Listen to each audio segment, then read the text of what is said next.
That's me, sorry.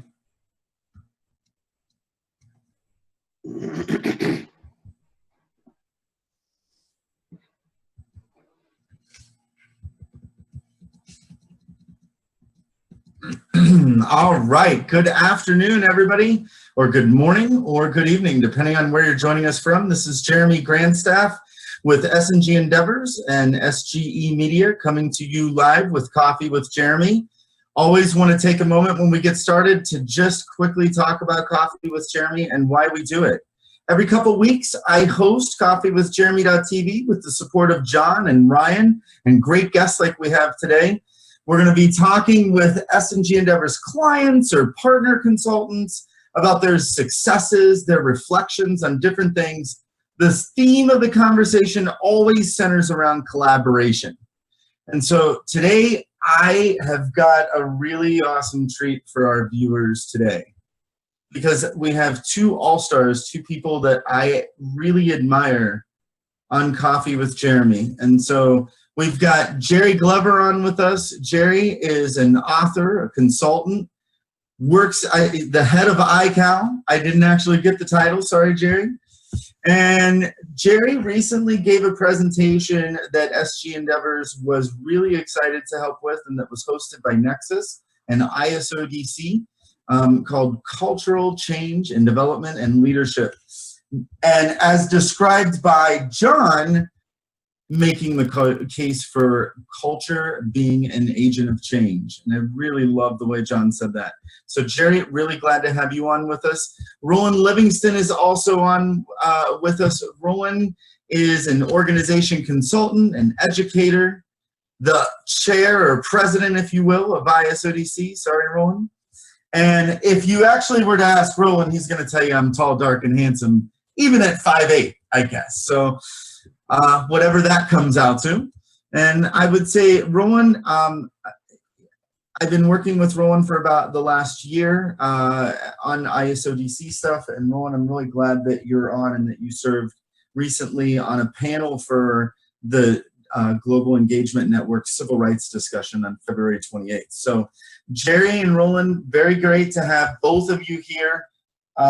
Thank you. Thanks for taking your time and for really joining us for a cup of coffee and to share, or Coke as in Jerry's case, and to share you know, what you've been up to and what your experience has been like working with some of the meetings that we have helped on, and also kind of talking about what's next for you and where you guys are heading. So thanks for joining us. I really appreciate being here. So awesome. So Jerry, let's just start with you first. Give us a little bit more about you. Tell us a little bit about you, kind of what drew you to really looking at organization development, and even what draws you to the collaborative experience or thinking about collaboration. What does that mean to you? So there's an array of questions to get us started, I'd say. Okay.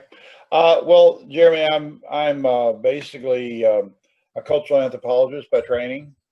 I did my research and work in graduate school at the University of Florida and cultural anthropology, and the project I chose for my dissertation was measuring change. And so when I got involved in that project, I became more and more interested in the whole idea of organizational development, change, consulting, and the things that could lead from it. I've worked in my entire career in the field of change and change and development. I've worked with cultural issues as well, but I certainly realize and recognize the need to integrate those areas, because when we talk about change models, we're talking about cultural design in the eyes of someone about the way the world should be. And if the model change is implemented, then it would turn out to be in that particular way, represented by the values and the expectations implied in the model. So anyway, my career has been involved in both academic world. I ran a master's program in organizational change at Hawaii Pacific University for over 20 years. I worked in consulting around the world and have basically probably been involved. I gave up counting but at least 150 different projects in change and development around the world, anywhere from Fiji and New Zealand and places like that to Europe, to the Caribbean, and so forth. Tell me one that you really liked, Jerry, like your favorite spot and what made the project such an awesome place. I always bring up my work in Tonga, where the U.S. Forest Service sent me and a colleague of mine, Tusi Avalio, to there to help them with a critical problem they had with squash pumpkin exports. They had started as a product in Tonga, and the first harvest yielded a reject rate of 35% from their main customer, which was Japan. And what happened in that, we went in and we had all sorts of ideas based on Western models about what would work and what they needed, and we had the answer for them. And when we got there, we were surprised to find that basically there were a number of different processes that weren't being done correctly, such as how the pumpkins were being stored and put in, and the way that they went about processing and growing the plant. So to make a long story short, we worked with them for a number of months and on and off, and worked with the farmers, worked with the agriculture extension agents and so forth.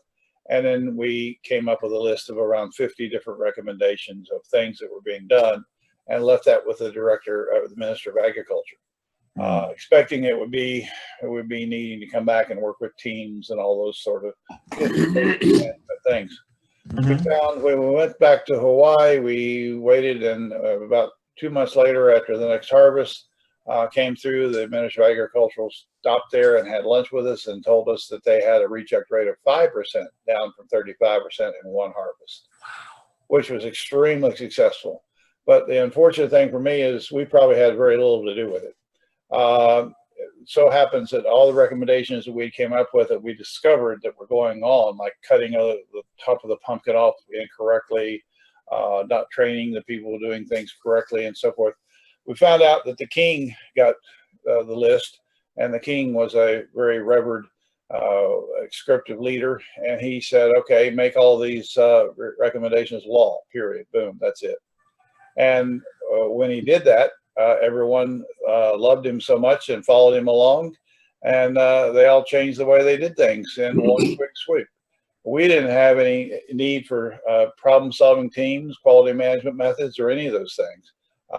He simply dictated it in law, and in his very scriptive Southern Pacific fashion, the change project became the most successful one I've ever worked in.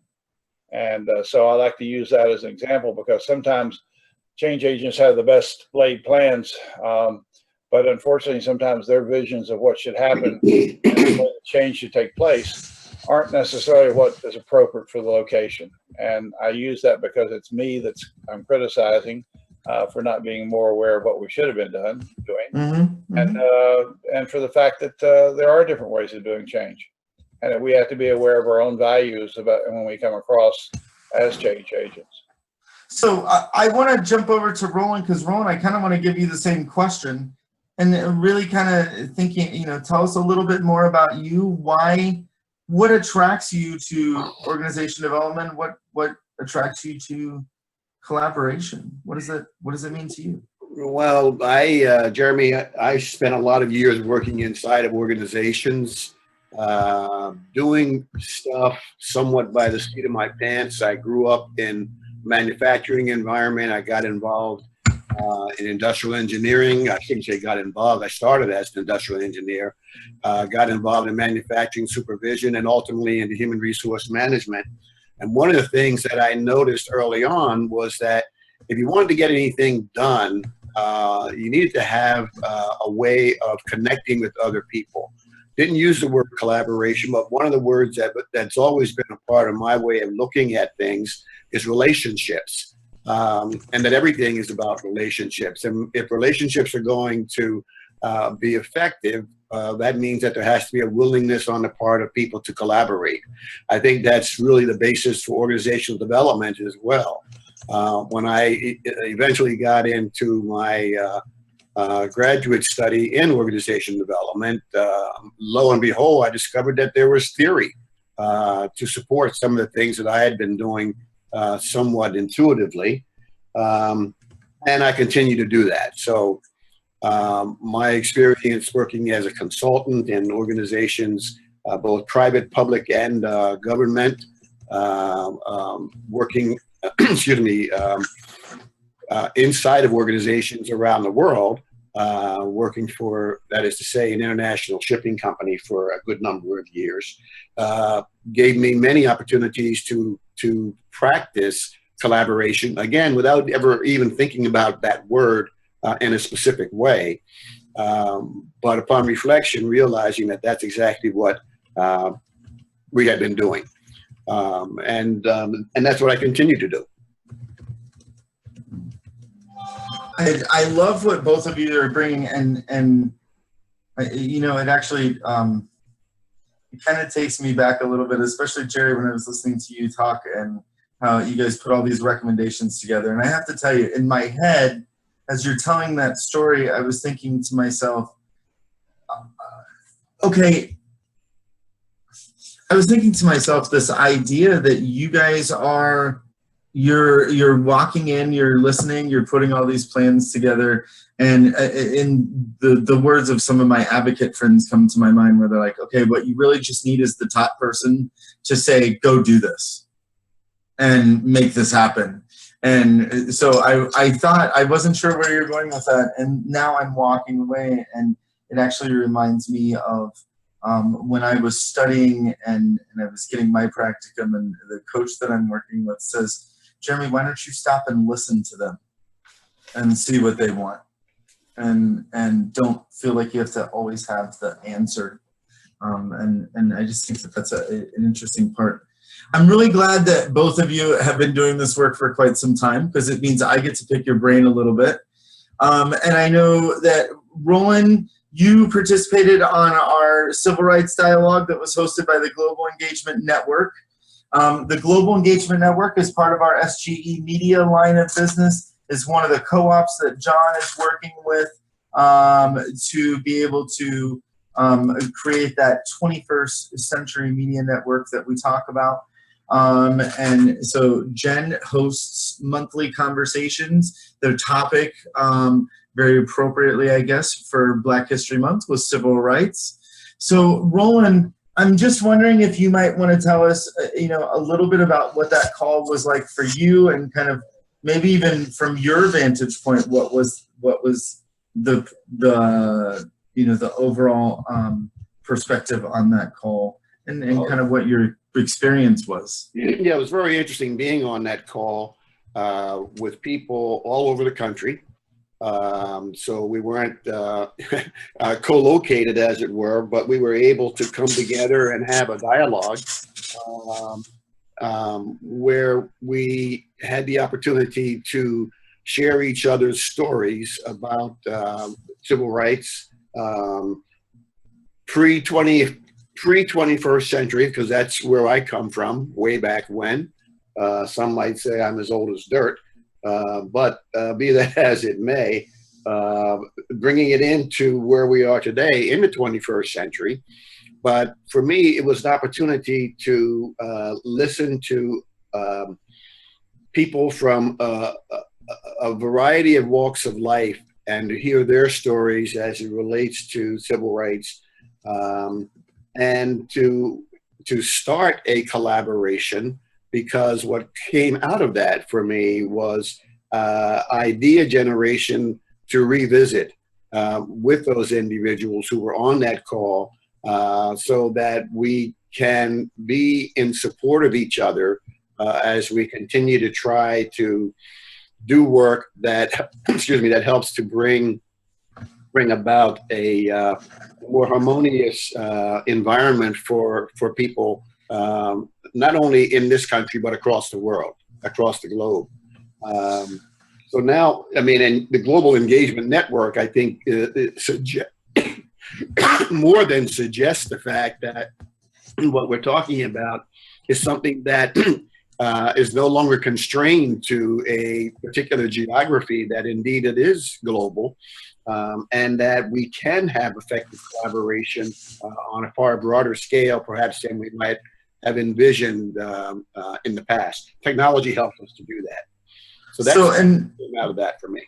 So we're going to actually come back to you in just a minute and actually talk about like even the breakouts and the dialogue that we had there. Yeah. Before I do that though, because I kind of want to bring both of you together around that particular piece. But as I was sitting here thinking about this, Jerry, and looking at the events coming up and Roland and thinking about who do we bring on the show, I knew, Jerry, you were doing this event on Friday, hosted by Nexus and I think ISODC and ICAL, if I'm getting that right. Culture, leadership, and change. I'm sorry, excuse me. Culture, change, and development, and leadership. So tell us a little bit about that and kind of, you know, looking at what that call was like. And I love the way John described it as making the case for culture as an agent of change. Well, so, yeah. What we're doing, it's more than just the event on Friday. It's a long-term pattern with what I've been doing. What we're trying to argue for, and I think I've finally come to the realization several years ago, is a new paradigm of the way we look at leadership, and particularly leadership in a cultural context where there's change and development involved. So that said, essentially what we tried to talk about on Friday was the need to rethink the way we see change and the need to rethink the way we see how that integrates into leadership in a particular cultural context. And so we brought forth some ideas which several people commented on since then to me, and that it was the whole idea of how to measure culture and hence how to measure culture change.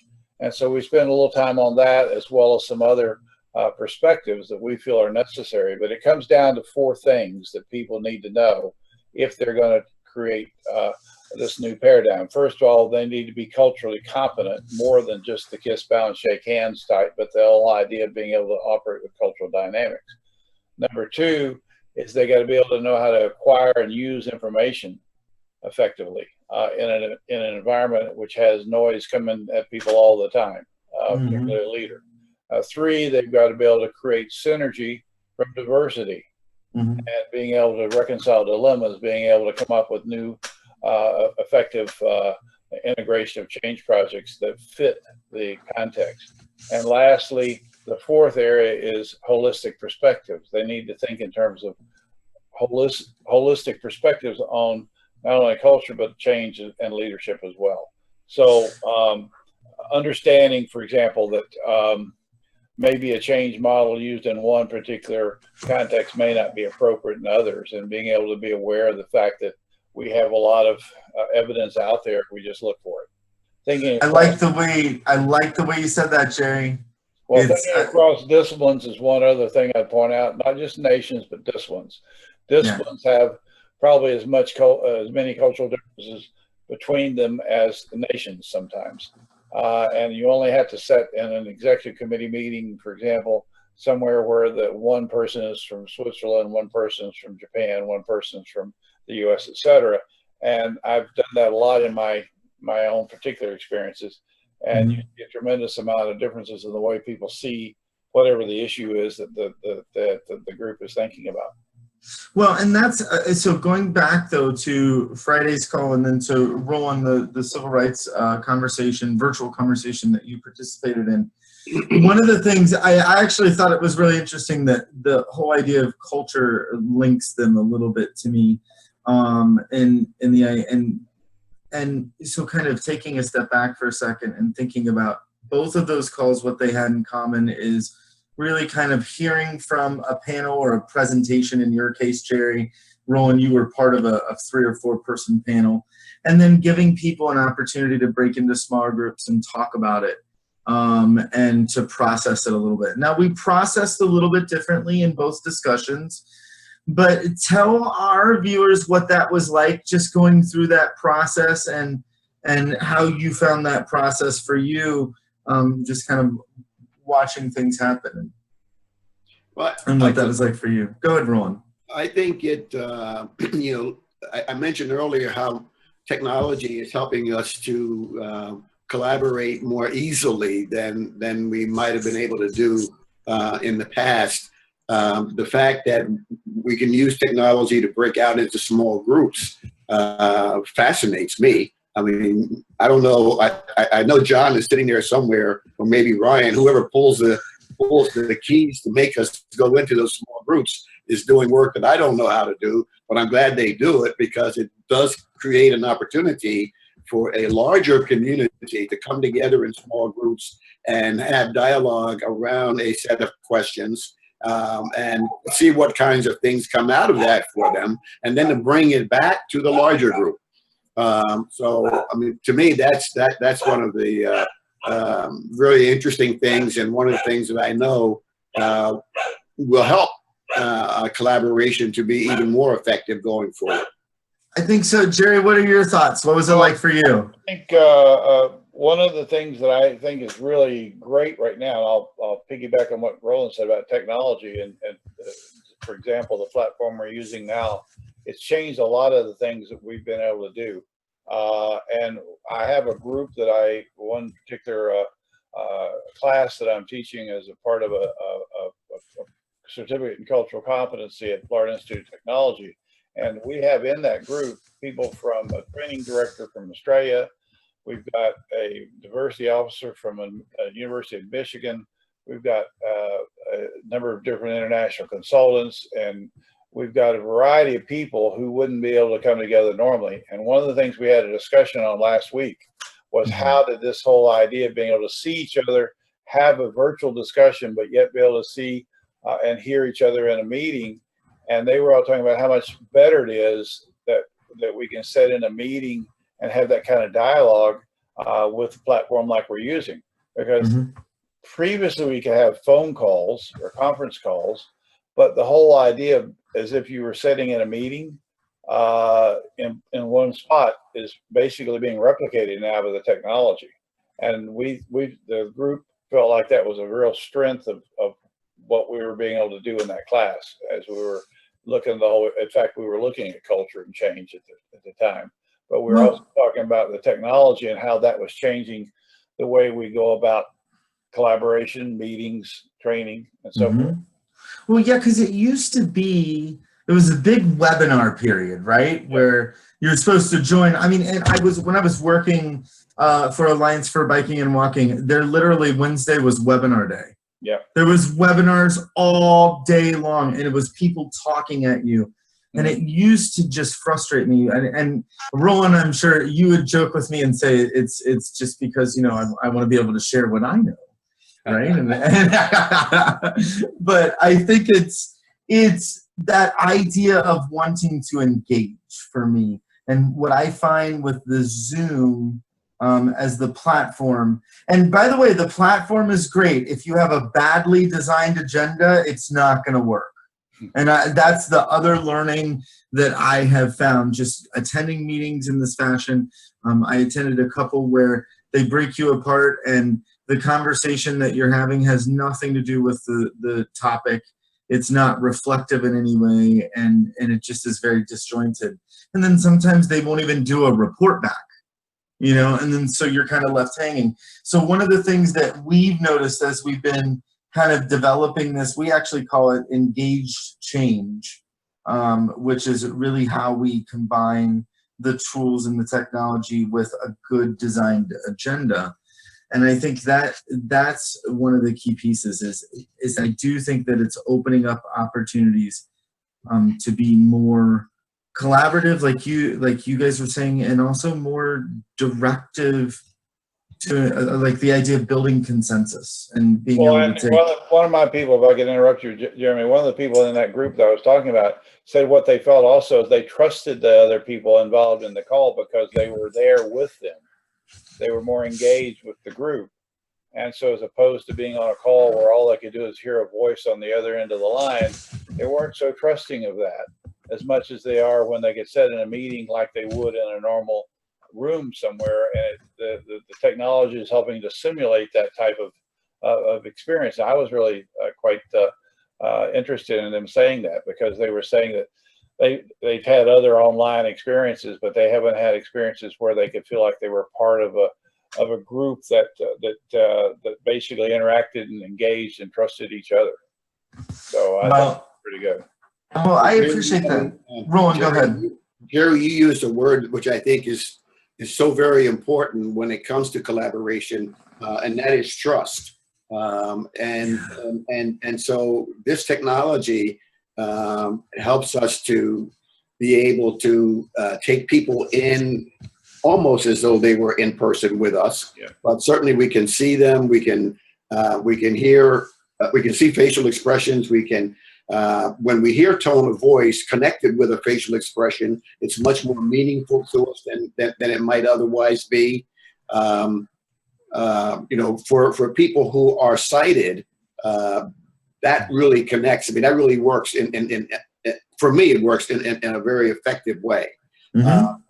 I do believe that collaboration and trust are the underpinnings, and maybe trust is the underpinning of it all, but the two go hand in hand when seeking to do organizational development and change in organizations, whether working as an external coming in to help an organization do its own work, or if I'm working as an internal in an organization, you know, figuring out ways to ask the right questions, really care about the answers that I get from others, and use those answers to further the dialogue and the collaboration. So I have to admit to you that I was actually trying to write that down. I'm pretty sure, because I was doing it hardly on the computer, that everybody heard that. So I apologize. That was a great, I appreciate both of your comments. So listen, we've been talking for quite a long time, and I want to at least give you guys an opportunity to talk about what's coming up for you. So we're going to wrap this up in the next 5 minutes or so here really quickly, because I want to be respectful of both of your time, and I know you're quite busy. So Roland, tell us what is coming up. You know what? Actually, no. I'm gonna start with you, Jerry, first, if you don't mind, only because Roland's actually is a perfect lead into me wrapping up the show. So Jerry, tell us what's coming up from you. What do we have to look forward to? What can we expect to see from your next year or so? Okay. What am I looking forward to, or what are other people possibly want to look forward to? Because there's a big difference there. Hey man, it's your show or your panel. You can say whatever you want. I'm going to Costa Rica in April and getting away. Good for you. As far as what's going on, ICAL is a group of professional people who network. We call it a network of networks, and we've got a number of projects going on. We have a program I mentioned earlier, a certificate in cultural competency, which is offered through Florida Institute of Technology, and that's continuing to go on. And we have a second cohort coming up in that Monday, in fact. As far as things, I'm working on an ebook on cases of change, and using a number of cases that I've developed from my own experiences. And we're going to integrate the whole idea of how the leaders use some of the methodologies we've talked about into that interactive ebook. And we're working on that. Also working on a project with ISODC, which we hope can get going, is to come up with some sort of consortium or collaboration on professional development, where we could share resources and integrate the needs for professional development in the field that we represent, and make it a multi-organizational collaboration. I'm looking at many other projects, but Okay. those are the main ones. Okay, awesome. Roland, what is coming up for you? What's on your horizon? I know you're doing a lot of teaching every time I talk to you. Well, yeah, I'm continuing to teach, and teaching in an organization, in a Doctor of Management program at Colorado Technical University, teaching leadership and organizational strategy. But what's coming side of that is April 4, doing the second ISODC roundtable discussion, where the topic is going to be implicit bias, giving people an opportunity to think about what the challenges are when going into organizations and attempting to work with clients who may represent some kind of difference from what we bring. Jerry made the reference earlier about even across organizations, or that is to say departments within an organization, that there are cultural differences. And around all of those differences, there are biases that we carry that we may not be aware of. So having an opportunity to have a dialogue about implicit bias in that roundtable is something that I'm looking forward to doing. And then, of course, the ISODC information exchange. Oh, I think we lost Roland. Let's see if we can get him back. Okay, I think we did lose Roland. We'll see if he pops back in. He was getting ready to talk about the yeah. You there, Roland? Yeah, I'm here. I don't know. Oh, if there we go. We got you back now, Roland. Go ahead. Okay, Sir. So I was about to say that the ISODC information exchange in May at Champlain College in Burlington, Vermont, in collaboration with the Cooper Writer Center for Appreciative Inquiry, will be held May 17 through 20. The theme of which is flourishing through collaboration.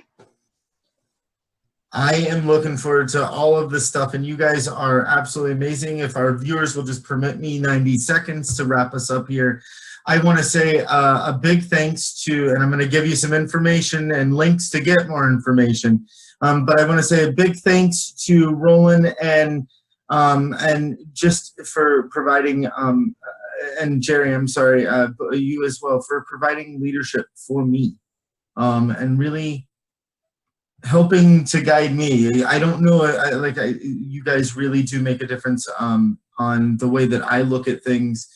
Jerry, the work that you're doing in culture really fascinates me. And Roland, as I get to know you more and more each day, I am more excited to be working with you. Even the crazy days when I challenge you too much as well. But I really do love working with both of you. SMG Endeavors is also really excited to be sponsoring the roundtable and to be helping to facilitate those for ISODC. Also very happy to be working with Nexus for Change, and a big shout out to John and what he's doing over in SGE Media, helping to live broadcast today's Coffee with Jeremy and providing me and other panelists support as we really bring these conversations into the virtual world. There was a joke that we made earlier when we started, because in our Zoom room, it actually says SMG Endeavors Virtual Conference Room. And Jerry, you had asked, what's the Zoom room? What's the room type of thing? We like to think of virtual opportunities to collaborate as ways that you can learn from each other, ways that you can cut those costs out, and really help to form a deeper connection to learn from each other and what everybody brings to the table. And so both of you really demonstrated that with the work that you did, and I just appreciate working with both of you on that. Check out sgendeavors.com /training, and you can get some information about our in-person small group facilitation training that's going to be happening in DC in June. Cleveland is in September, and we're going to do an advanced training course in Chicago in November. So you can get all that information at sgendeavors.com /training. And then if you go to sgendeavors.com /conversations, you can read about our upcoming virtual conversations that we're working on, including the ISODC Roundtable, the upcoming conversation around executive coaching and what that can do for you as a leader of your organization. We're doing a conversation around the process that we use for consulting, really probably digging a little bit more into the engaged change stuff that I was talking about and how that really guides our work. And then we're going to follow that up on April 11th with diving further into the Zoom piece, Roland. So this may be something that interests you, where we're going to really talk about how do we use Zoom and make sure that we're still designing a good collaborative and productive conversation. And so you can find all that stuff at sgendeavors.com /conversations. Another big thanks to Jerry and to Roland for joining, to John and Ryan for helping do the logistics. And this concludes another Coffee with Jeremy. Tune in a couple weeks where we're going to come live to you from the Nebraska Bike Walk Summit. It's the first one that they're having, and we'll be doing that. You'll get to see all of our staff on at that time. So looking forward to talking with you in a couple weeks. Thank you. Have a great week. Thanks, Jeremy. Thanks, Jeremy.